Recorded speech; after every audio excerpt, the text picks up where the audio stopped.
প্রথম কথা, মাহফুজ কোন ক্যাপাসিটি এই কথাটা বললেন, দ্যাট ওয়াজ এ ডাউট।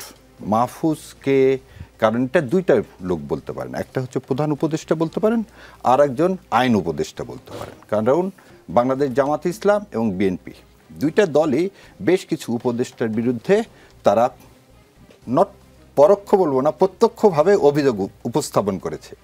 নাম বলাটা যাকে বলার দরকার তাকেই বললাম।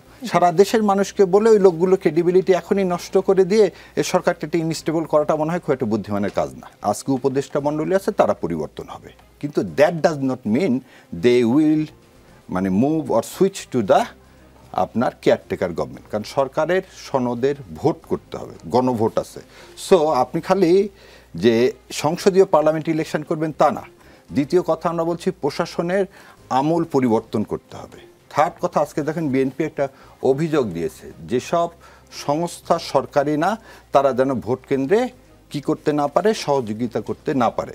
কবে গণভোট অনুষ্ঠিত হবে সে বিষয়ে কিন্তু ঐকমত হয়নি। ডক্টর ইউনূস সাহেব একটি আদেশ জারি করবেন, নট অধ্যাদেশ, সোফা রিলেটস টু জুলাই সনদ। আমার কাছে মনে হয় উনি একটা তাগাদা দিচ্ছেন মাহফুজ সাহেব, যে আর আমাদেরকে ডিলে করার কোনো সুযোগ নেই, এই কাজগুলো আমাদেরকে নভেম্বরের প্রথমেই করতে হবে, হয়তো গণভোটটা নভেম্বরের মধ্যে করতে হবে, তারপরে we will give the concentration to the election.